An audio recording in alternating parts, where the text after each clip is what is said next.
देखिए, जो आज घटनाक्रम हुआ है हरियाणा में, ये 2019 में जब ये गठबंधन की सरकार बनी थी, उस समय मैंने एक कहा था कि जो गठबंधन है ये कोई पॉलिसीज पे बेस्ड नहीं है, नैतिकता पे बेस्ड नहीं है, ये एक किस्म से ठगबंधन है। क्योंकि चुनाव में बीजेपी तो कहती थी हम 75 पार करेंगे और जेजेपी वाले कहते थे इनको यमुना पार करो। चुनाव हो गया तो दोनों यार बन गए अपने उसके लिए, हरियाणा को ठगने के लिए। और ये उसी समय मैंने कहा था ये गठबंधन मौकापरस्ती का गठबंधन है, स्वार्थपूर्ण है, हरियाणा के हित का नहीं है, जनहित का गठबंधन नहीं है। और वो आज एक बात साबित हो गई।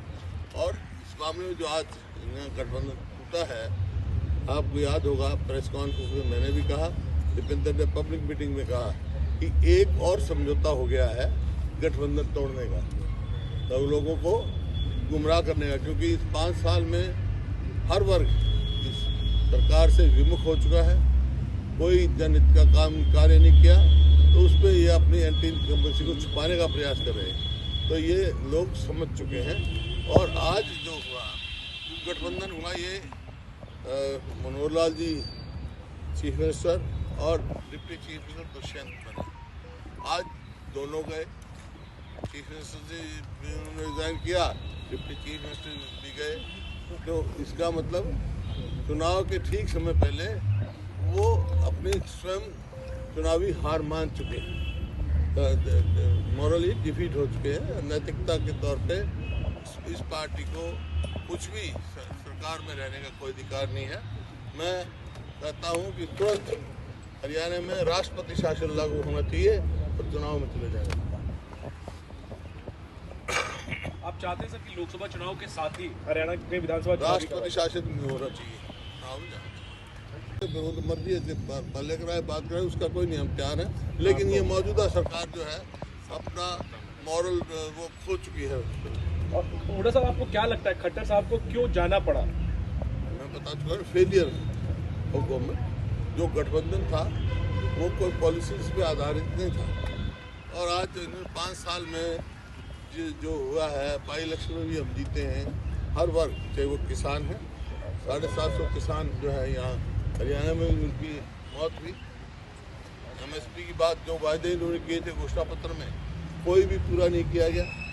जेजेपी ने कहा कि 5100 रुपये पेंशन करेंगे बुजुर्गों की जब हम समझौता करेंगे, कोई वो नहीं हुआ।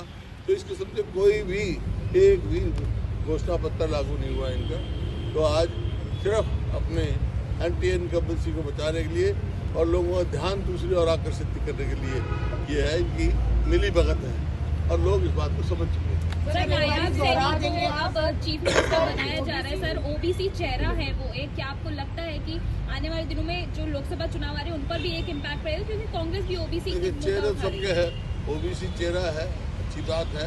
लेकिन कास्ट सेंसस तो नहीं करते, सेंसस तो नहीं मान रहे। अगर यही सबके हितैषी हैं तो कास्ट सेंसस क्यों नहीं करते? ये सब पता लग जाएगा।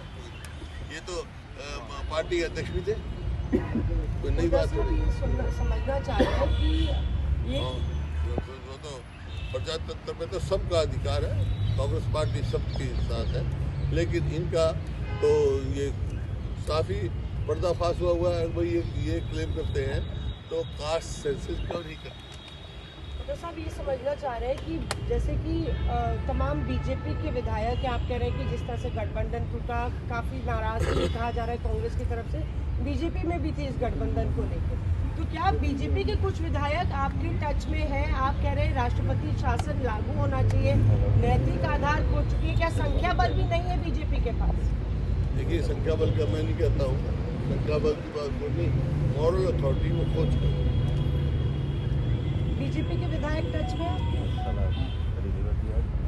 ये तो राजनीति में कौन किसके टच में है इस बात की तो कोई चर्चा नहीं। लेकिन जहाँ तक सवाल है इस बात का, उनसे कोई मतलब नहीं है। मॉरल अथॉरिटी खो चुकी है।